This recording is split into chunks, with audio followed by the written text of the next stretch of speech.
Hoy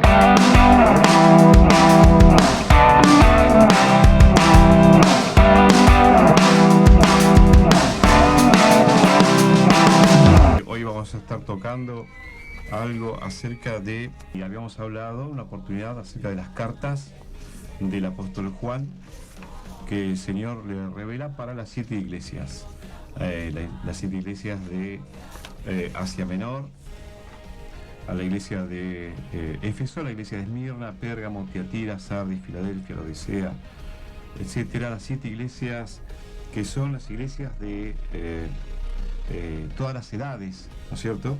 Pero también tiene un mensaje para cada uno de los creyentes, tiene un mensaje para la iglesia inclusive de hoy. Cuando leemos estas cartas, son mensajes que nos dicen el tiempo en que estamos viviendo. Por eso es importante leer las cartas del Apocalipsis. Por ejemplo, el apóstol Juan, preso en la isla de Patmos por causa del testimonio, por causa de la palabra del Señor.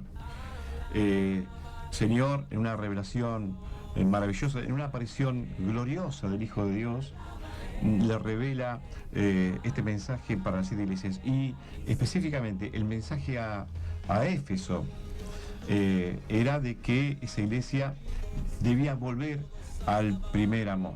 ¿Por qué?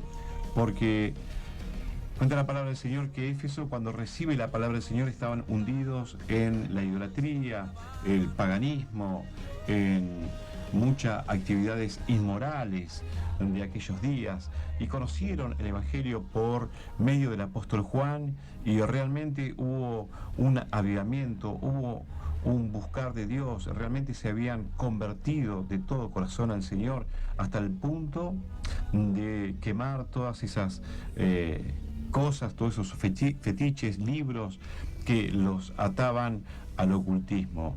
Y era grande el avivamiento, era grande el mover de Dios, hasta el punto que el amor de ellos era un ejemplo. Pero de pronto pasó el tiempo y el amor hacia Dios de los de Éfeso, de la iglesia de Éfeso, había desaparecido. Entonces el Señor les manda una carta y le dice: mira de dónde has caído y vuelve a hacer las primeras obras que hiciste al principio, porque has dejado tu primer amor. Y ahí podemos encontrar un mensaje para nuestras vidas.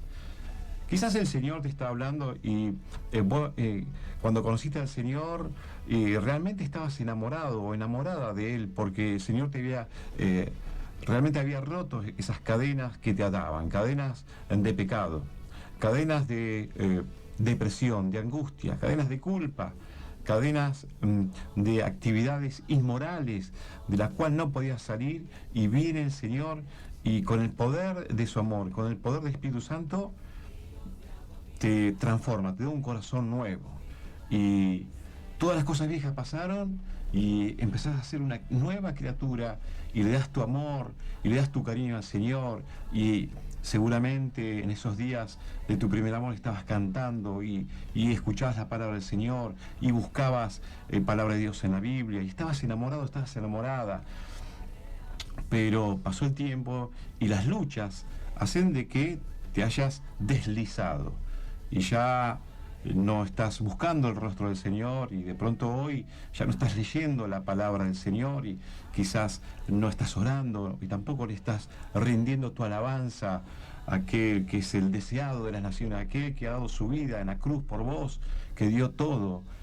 Y el Señor te está diciendo: vuelve a tu primer amor. Es un mensaje maravilloso para nosotros en estos días, para no apartarnos de la presencia del Señor. O el mensaje de Esmirna, una iglesia pobre, pero que era rica en los cielos, una iglesia atribulada, perseguida, que tenía que ser fiel hasta el momento de su muerte, porque era tan grande la tribulación, era tan grande la persecución, que muchos estaban tentados a abandonar la fidelidad al Señor, pero el Señor le decía: sé fiel hasta la muerte. Y sabes que esta palabra nos hace comprender el tiempo que estamos viviendo, el tiempo en estos días. Y quizás estamos pasando tiempos de alguna especie de incipiente persecución cuando a veces cuesta congregarnos, pero no porque no querramos ir, sino porque no está permitido ir como lo hacíamos antes, sino ya es de una manera controlada, muy distinta a como lo hacíamos hace algunos años atrás. Y claro, no podemos comparar esta especie de impedimento o incipiente persecución con lo que está pasando en algún lugar del mundo, como lo hablábamos el otro día, con los talibanes ahí en el Medio Oriente, cómo persiguen no solamente a los cristianos, sino a cualquiera que no piensa como ellos y hasta persiguen hasta las mujeres, ¿no es cierto? Entonces, estas cosas empiezan a dar, empiezan a tomar su lugar, empieza a tomar forma lo que la palabra del Señor dice para los últimos tiempos. Así que qué difícil va a ser para el cristiano a medida que pase el tiempo y estas cosas vayan resurgiendo y vayan tomando lugar en el mundo. Así que la recomendación que el Señor le decía a la iglesia de Esmirna es que sea fiel hasta la muerte, porque Él tiene una corona de vida. Mirá, el Señor nos está diciendo en estos tiempos que hacemos nuestra mirada a los cielos, que no miremos tanto aquí en la tierra porque son malas noticias. Por eso este programa se llama Buenas Noticias, porque el Evangelio es una buena noticia para compartir. ¿Cuál es la buena noticia? Pero me vas a decir de otro lado, sí, pero hay terremotos. En México, hoy estaba mirando al mediodía, que México tembló y hasta los cielos tronaron. Y hubo luces en el cielo cuando estaba... Y esto era... nunca se vio, no es algo normal, no es algo que... ¿No es cierto? Y terremotos siempre hay. Lo que sucede es que se están dando con más asiduidad, ¿no es cierto? Es cada vez más la cantidad de terremotos y sucesos naturales en el mundo. Y esto los judíos lo llaman las pisadas del Mesías. Saben que el Mesías está por venir. Ella vino una vez, pero vino como siervo. Ahora va a venir como rey, ¿no? Para darle a cada uno según sea su obra, para instaurar su reino milenial. Pero antes va a venir a buscar su iglesia. Así que estamos en los últimos tiempos, mi querido oyente. Y la Biblia nos dice a nosotros, a los cristianos, a los hijos de Dios, a los que hemos lavado nuestras vestiduras espirituales en la sangre del Cordero, los que hemos confesado a Jesús como único Salvador de nuestra vida, aquellos que tenemos nuestro nombre en el libro de la vida, el Señor nos dice, sean fieles hasta la muerte, porque Él nos va a dar la corona de vida.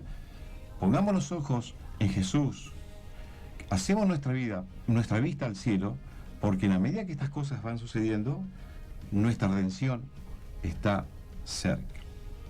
O el mensaje a Pérgamo, una iglesia que era fiel, aún donde vivía Satanás, pero debía pelear contra algunas falsas doctrinas. Mirá, en Pérgamo dice la palabra del Señor que allí estaba el culto del dios que ellos adoraban, a Zeus. Allí se adoraba también al emperador romano de turno en aquellos días, los días de Juan. Y estaba como el cuartel general del diablo, y la persecución que sufrían los cristianos era terrible. Pero ellos eran fieles. Y ahí hay un hombre que fue fiel aún con la amenaza de ser martirizado. Y el Señor le dice que ellos tenían que ser fieles. Y vos sabés que cuando ellos lograron ser fieles a pesar de la persecución, ¿sabés cuál fue la táctica y la técnica de Satanás? Fue hacerse amigo de ellos. Y ya la persecución no vino de afuera, sino surgió de adentro con una falsa doctrina. Y eso es lo que nos pasa muchas veces a nosotros. Muchas veces resistimos al diablo, y la Biblia dice, resistir al diablo y huirá de vosotros. Y el diablo te persigue y te invita a que tengas temor, que tengas miedo, pero vos sabés que la palabra del Señor está a tu favor, y que el Señor quita temor, y el Señor está para defenderte, y Él crea muro y antimuro, y vos sabés eso, y tenés fe en lo que la palabra del Señor te prometió. Pero cuando el diablo no puede con esa táctica, de amedrentarte, de quitarte tu fe, ¿sabe qué hace?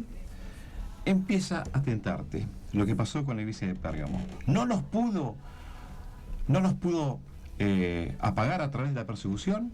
Bueno, les hizo salir de entre ellos una falsa doctrina que ellos habían albergado, y doctrinas que eran doctrinas realmente inmorales, de demonios. Así que tenemos que estar atentos en las dos puntas. No dejarnos amedrentar para que nuestra fe decaiga, y ser fiel, aún en el momento y en el lugar más terrible donde mora los enemigos de Dios. Pero también tenemos que ser fiel cuando la tentación empieza a suceder. Y yo digo esto respecto de los últimos días del cristiano aquí en la tierra, que nosotros tenemos que ser fiel en la tentación hoy. Porque si no somos fieles en la tentación hoy, cuando tenemos la Biblia, la palabra de Dios, y nos podemos congregar, no creo que seamos fieles en la persecución. Si no podemos dominar nuestras propias debilidades, si el Señor viene y nos quedamos, porque hay una iglesia que se va a quedar, no vamos a poder manejar quizás la persecución. Entonces tenemos que ser fiel, como fue Antipas, el testigo fiel, ahí donde moraba Satanás. O el mensaje que el Señor le da a Tiatira por medio de Juan, a la iglesia de Tiatira. Tiatira era una iglesia, era todo lo contrario de Éfeso, llena de amor, de fe, de paciencia, que trabajaba cada vez más y más. Una iglesia que había crecido en su nivel espiritual y tenía frutos espirituales. Pero lo mismo que Pérgamo, estaba soportando una doctrina de demonios, que es la doctrina de Jezabel, que habíamos hablado. Por eso yo te recomiendo que vayas al canal de YouTube, no Josías, que se llama Buenas Noticias, donde vas a encontrar las 7 cartas a las 7 iglesias de Asia Menor. Y ahí vas a encontrar de manera bien clara esta historia de Jezabel en la iglesia de Tiatira, y dónde nace, que nace en el Antiguo Testamento, en los días del rey Acab, cuando ese rey había hecho alianza con esta mujer pagana, prostituta, hija de un rey incrédulo, pagano también, que adoraba a los Baales. Y esta mujer pudo torcer el corazón de el rey Acab, y Acab pudo torcer el corazón de los israelitas en pos de la idolatría. Así que este espíritu de Jezabel, si bien no es Jezabel, sino es un espíritu, una entidad demoníaca, una doctrina de demonio, se manifestó dentro de la iglesia para que los siervos de Dios se dieran a la concupiscencia, a la inmoralidad, y de esa manera el diablo poder destruir a la iglesia. Y este movimiento de Jezabel, este movimiento corruptor, que corrompe las autoridades, que corrompe los estratos más altos de la sociedad, que corrompe inclusive a los pastores, que corrompe a aquellos que se llaman maestros y apóstoles, que abren la puerta a este tipo de doctrina, que empiezan a ceder a estas doctrinas falsas, con el fin de llevar al pueblo a alejarse de la palabra del Señor. Entonces son mensajes que nos sirven hoy en día y que nos dicen en dónde estamos parados en el tiempo. Y sigo y viene el mensaje a la iglesia de Sardis, la que tenía nombre de que vivía, pero que realmente estaba muerta. ¿Cuántos cristianos creen que por ir a la iglesia, que por tener una Biblia, que por dar el diezmo, la ofrenda, que por cumplir con algunas cosas que manda la fe, piensan de que están bien y vivos delante de Dios? Pero, mi querido oyente, mi querido hermano y hermana, no hay peor muerte que aquella que la que uno no quiere reconocer. Podemos llamarnos cristianos, pero espiritualmente estamos muertos, y muchas veces somos hipócritas como aquellos fariseos que por fuera estaban emblanquecidos, pero por dentro estaban llenos de huesos, de muertos, estaban muertos espiritualmente. Pero en esta noche el Señor te quiere dar vida y vida en abundancia. Filadelfia era una iglesia débil, pero una iglesia fiel. Y quizás en esta noche te encontrás débil, pero el Señor te dice: diga al débil, fuerte soy. Vos sabés que el Señor le agrada a aquellas personas. Hoy estaba leyendo que los sacrificios que el Señor recibe no son los materiales, no son los económicos, no es lo que nosotros podamos dar desde afuera, sino que lo que Él recibe es un corazón constricto y humillado. Ese es el sacrificio que el Señor quiere. Y recién después de ahí el Señor sí acepta los sacrificios. David decía: el sacrificio que Dios acepta es el corazón constricto y humillado, y después sí podemos ofrecerle holocaustos y sacrificios a Dios. Y muchas veces nosotros damos la ofrenda, el diezmo, pero nuestro corazón no está contrito y humillado. Si en algún momento de tu vida no tenés necesidad de Dios, parate en el camino y preguntá: fíjate qué está pasando, porque quizás algo se está manifestando. Filadelfia era una iglesia débil, pero fiel. La Odisea, y quizás esta última iglesia sea una iglesia que nos dice hoy cómo estamos nosotros. Una iglesia absolutamente desinteresada de la presencia del Señor. Una iglesia que hablaba de Jesús, pero que realmente Jesús estaba de la puerta para afuera, porque la Biblia dice de que Jesús estaba a la puerta y estaba llamando. Ellos cantaban a Jesús, pero de la boca para afuera. Ellos hablaban de Jesús, pero Jesús no estaba en su corazón. Y el Señor le dice: yo te recomiendo que compres oro refinado en fuego y vestiduras blancas para vestirte, y que no se descubra la vergüenza de tu desnudez. ¿Y sabes qué? El Señor está hablando de la segunda venida. Por eso digo que es una iglesia que está próxima a la llegada del Señor Jesús. Y el Señor dice: yo te recomiendo que no se descubra la vergüenza de tu desnudez. Cuando el Señor vino al huerto del Edén a hablar con Adán y Eva, ellos estaban desnudos y se escondieron y empezaron a culparse unos a otros. No sea que el Señor venga y te encuentre desnudo, que no se descubra la vergüenza de tu desnudez, sino que te vistas de lino fino para estar presente en la boda del Cordero. La visión que tuvo el apóstol Juan era de una multitud vestida de ropas blancas, quienes fueron dignos de vestirse de lino fino, dice la palabra del Señor, para estar en las bodas del Cordero. Que el Señor no te halles desnudo, sino que seas tenido por fiel, que no se descubra la vergüenza de tu desnudez, sino que si hay un pecado, si hay manchas, si hay arruga, y la Biblia dice que el Señor va a venir a buscar una iglesia sin manchas y sin arruga, para estar allí en los cielos alabando al Señor, como lo vio Juan en la visión en el cielo, en el capítulo 7 de Apocalipsis, cuando dice la multitud vestida de ropas blancas. Por eso el Señor dice: yo te recomiendo que no se descubra la vergüenza de tu desnudez. Y dice la palabra del Señor en el capítulo 7 de Apocalipsis: después de esto miré y aquí una gran multitud, la cual nadie podía contar, de todas las naciones, tribus y pueblos y lenguas, que estaban delante del trono y en la presencia del Cordero, vestidos de ropas blancas y con palmas en las manos, y clamaban a gran voz diciendo: la salvación pertenece a nuestro Dios, que está sentado en el trono, y al Cordero. Y todos los ángeles estaban en pie alrededor del trono, y de los ancianos y de los 4 seres vivientes, y se postraron sobre sus rostros delante del trono y adoraron a Dios, diciendo: amén, la bendición, la gloria y la sabiduría, la acción de gracias y la honra y el poder y la fortaleza sea nuestro Dios por los siglos de los siglos. Amén.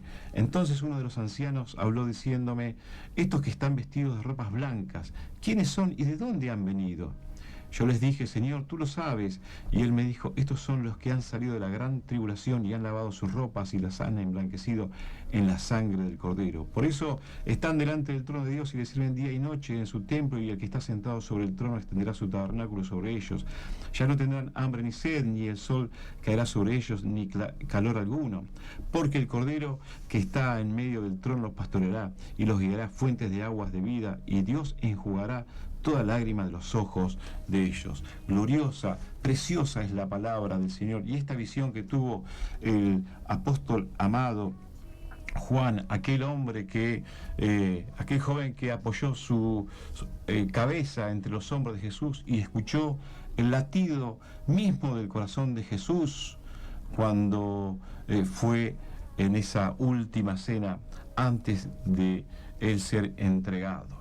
Y él tenía esta visión de una multitud que nadie podía contar, como las estrellas del cielo, como la arena del mar, que estaban vestidos con ropas blancas, resplandecientes, con palmas en sus manos. ¿Y quién es? La pregunta que surge del anciano que se acerca a él, le dice, ¿quiénes son estos y de dónde han salido?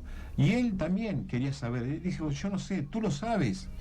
Estos son los que han salido de la gran tribulación y han lavado sus ropas y las han emblanquecido en la sangre del Cordero. Mi querido oyente, la Biblia habla de un tiempo de gran tribulación. ¿Sabés qué es gran tribulación? Gran tribulación es algo que el mundo aún no conoce.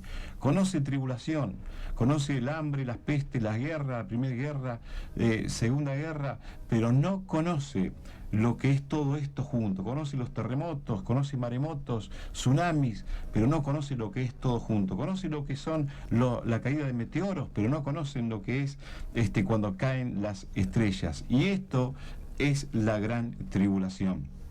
Y la gran recomendación que yo te hago en esta noche es que salgas de la gran tribulación, que puedes escapar. La Biblia dice de que la tribulación está preparada para los impíos, pero Dios saca de la tribulación al justo. Eso es lo que dice Apocalipsis, que nosotros somos salvos de la ira, dice la palabra del Señor. Dice la Biblia que a la iglesia el Señor le prometió salvarlos de la hora de la prueba. En el capítulo 3 de Apocalipsis, verso 11, dice, y aquí yo vengo pronto, retén lo que tienes para que ninguno tome tu corona. Pero antes dice, por cuanto has guardado la palabra de mi paciencia, yo también te guardaré de la hora de la prueba que ha de sobrevenir sobre el mundo entero para probar a los que moran sobre la tierra. Que Dios te vea digno de escapar de la tribulación, de la gran tribulación.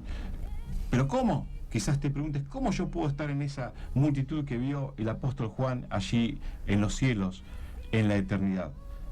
Solamente lavando tu corazón y tu conciencia a través de la sangre del Cordero. Dice, estos son los que han salido de la gran tribulación y han lavado sus ropas y las han emblanquecido en la sangre del Cordero. Y te decía que el apóstol Juan fue aquel joven que tuvo el privilegio y también terrible privilegio de estar presente en la crucifixión de Jesús. Quizás sea uno de los pocos que estuvo tan cerca de tan terrible acontecimiento que cambió la historia de la humanidad, la crucifixión del Mesías, el Hijo de Dios.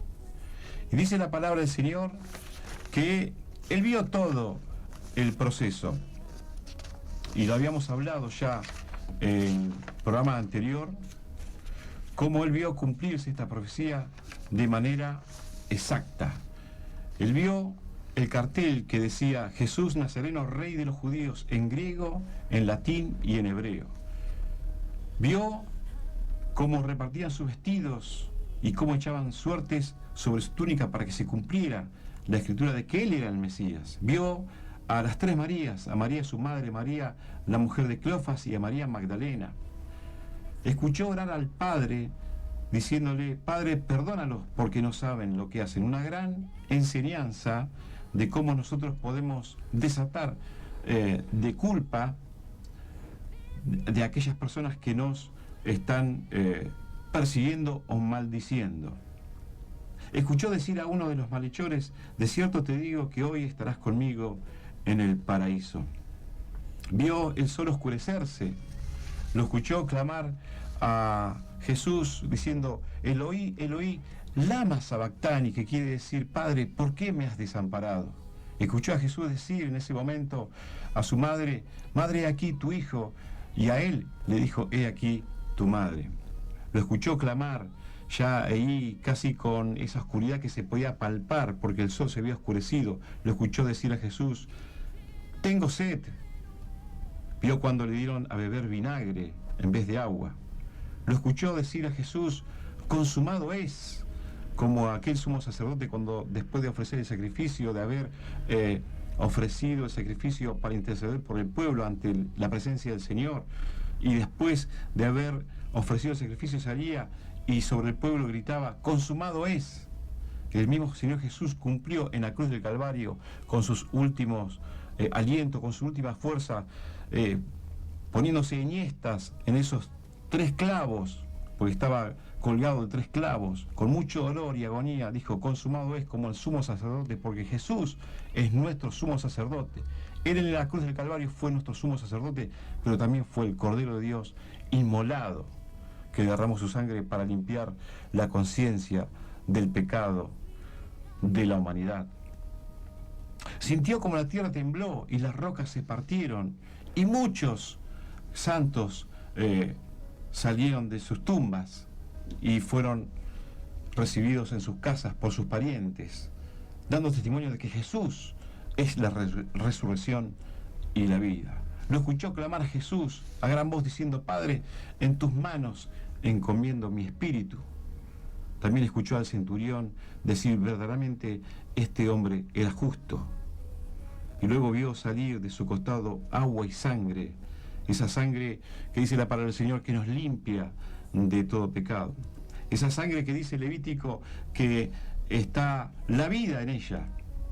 Esa sangre Jesús dijo que aquel que no toma mi sangre no es digno de mí. Esa sangre en la cual nosotros tenemos redención de todo pecado. Y dice la Biblia que no solamente salió agua, sino también sangre. No solamente salió sangre, sino también agua. Y la Biblia dice que en el Antiguo Testamento hubo una roca que fue herida, la cual fue herida por Moisés, que le dio a beber a la multitud de judíos, el pueblo de Dios. Y Jesús fue la roca herida en la cruz del Calvario. En esta noche, mi querido oyente, te quiero decir que si hay culpa y carga a causa de cosas hechas en tu pasado, la sangre de Cristo tiene el poder y la capacidad de poder limpiarte de toda carga y de toda culpa. Pero también si tenés sed de alcohol, sed de drogas, sed de más actividad inmoral, de más actividad que no llenan ese vacío, que no pueden darte el gozo, la felicidad, no pueden darte la alegría que buscas. La Biblia dice que de su presencia está saliendo un río de agua de vida. La Biblia dice que los judíos tomaron esas aguas y murieron. Pero el Señor dijo, el que toma de esta agua no morirá, sino que saltará para vida eterna. El Señor Jesús te está diciendo, si tenés sed, vení a mí y bebé. Que no compres más, no gastes más dinero en lo que no sirve, en lo que no es pan, en lo que no es realmente vida eterna, sino que vengas a su presencia y realmente le digas, Señor, dame de beber, como la mujer samaritana que dijo, Señor, dame de beber. Así que en esta noche, mi querido amigo, mi querido oyente, lo que te quiero decir es que no se descubra la vergüenza de tu desnudez. ¿Cómo puedes ser parte de esa gran multitud que está alabando en los cielos ahí en el capítulo 7 de Apocalipsis? Y quizás, mirá, te digo algo más. Me atrevo a decirte esto.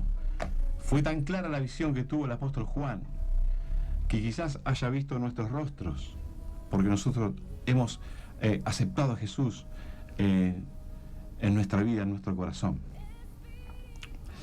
Quizás haya visto tu rostro. Y el mensaje esta noche es que tenés que asegurarte y tenés que ser parte de esa gran multitud. para que no estés en los tiempos de tribulación o en los tiempos de gran tribulación, y que seas tenido por digno de estar en pie delante del trono del Señor. Y la palabra del Señor dice que si confesares con tu boca que Jesús es el Señor y creyeres en tu corazón que Dios le levantó de los muertos, entonces serás salvo. Esta es la forma de cómo hacer que la salvación sea efectiva en tu vida.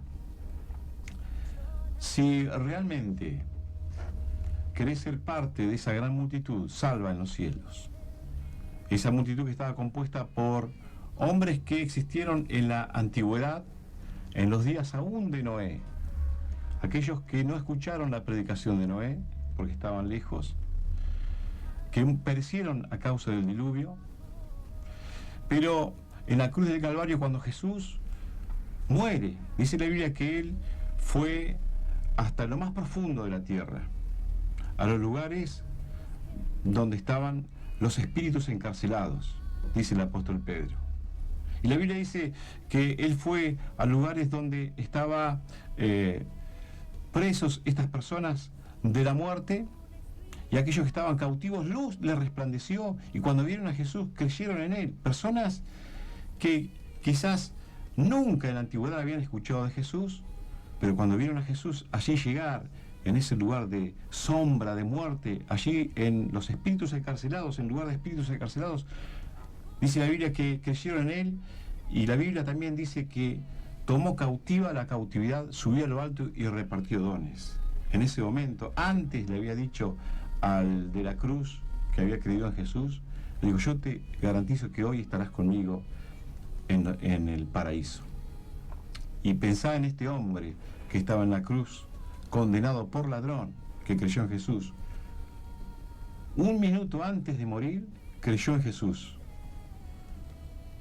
y salvó su alma de perderse eternamente en una condenación eterna. Y así el Señor está llegando a tu vida en esta noche. Quizás estás pensando en quitarte la vida, o quizás estás postrado en un hospital, enfermo o enferma, y esos pensamientos de muerte están rondando en tu corazón, en tu cabeza, y estás diciendo, no hay más oportunidad para mí. Pero aquel que le dijo a Jesús, conmigo estarás hoy en el paraíso por cuanto has creído en mí, el Señor te está diciendo, acá no se termina nada, acá comienza tu vida eterna, si le das el corazón a Jesús. Y la palabra del Señor dice que si confesares con tu boca que Jesús es el Señor y creyeres en tu corazón que Dios le levantó de los muertos, serás salvo.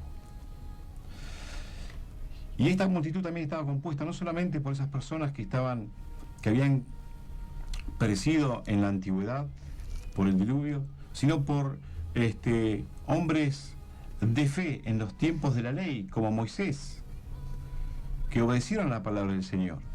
O en los tiempos después del sacrificio de Cristo, que fueron lavados. Por ejemplo, nosotros hoy, desde el sacrificio de Cristo hasta el día de hoy, una multitud incontable de personas que han creído en Él como único Salvador de sus almas. ¿Y qué de las personas que van a ser perseguidas en la gran tribulación? Aquellas almas de la cual habla el capítulo 6 de Apocalipsis, cuando dice de los sellos, en el capítulo 6, verso 9, cuando dice, cuando abrió el quinto sello vi bajo el altar las almas de los que habían sido muertos por causa de la palabra de Dios y por el testimonio que tenían, y clamaban a gran voz diciendo, ¿hasta cuándo, Señor santo y verdadero, no juzgas y venga nuestra sangre de los que moran en la tierra? Y se le dieron vestiduras blancas y se les dijo que descansasen todavía un poco de tiempo hasta que se completara el número de sus consiervos y sus hermanos que también habían de ser muertos como ellos. Esto es el tiempo de tribulación, de persecución. Por eso hoy el trono de la gracia y la misericordia está abierto. Pero si no aprovechás el tiempo de la gracia y la misericordia de Dios, quizás te quedes como aquellas imprudentes, 5 vírgenes imprudentes que no fueron sensatas, no fueron prudentes, Y cuando vino el novio, se cerró la puerta y no pudieron entrar a las bodas. Pero hay una iglesia que se va a quedar y va a sufrir la persecución y va a haber todas estas calamidades, todos los juicios. Y quizás muchos ya no puedan ser salvos por fe, sino por sus obras. Y van a tener que ser muertos, salvos a la forma de Juan, que tuvo que ser decapitado, Juan el Bautista. Y aquí estaban las almas de aquellas personas, ¿no?, debajo del altar. Aquí se le dio ropas, vestiduras blancas, pero que tenía que esperar un tiempo hasta que se cumpla el número, un número específico, así que no todos van a ser salvos. Muchas personas van a ser salvas a través de los mensajes poderosos de los 144.000 sellados en los tiempos de la gran tribulación. Pero, mi querido oyente, no entremos en una especulación. No podemos decir, bueno, ya sé cómo es, en el caso de que haya persecución y me quede, yo no me voy a dejar marcar. No, no podemos especular porque no sabemos. Es un número determinado de personas. Pero hoy el altar de la gracia y la misericordia está abierto para vos y para mí y para todos los que estamos oyendo a la 93.9. Quiero que hagas una oración conmigo para que pases de una muerte espiritual a una vida eterna y que tu nombre esté anotado en el libro de la vida. Repetí conmigo esta simple oración. Padre, te doy gracias por tu palabra. Creo en tu Hijo Jesucristo, que Él es tu Hijo y que dio su vida en la cruz del Calvario por mí. Te pido misericordia y perdón por todos mis pecados, que laves mi conciencia, que limpies mis vestiduras, que me quites las manchas y las arrugas, porque si venís esta noche o en esta tarde o mañana, quiero que me halles fiel y que me tengas por digno de estar allí en la eternidad contigo, en el nombre de Jesús. Espíritu Santo, entra en mi vida. Anota mi nombre en el libro de la vida. Todo esto te lo pido en el nombre de Jesús. Amén y amén.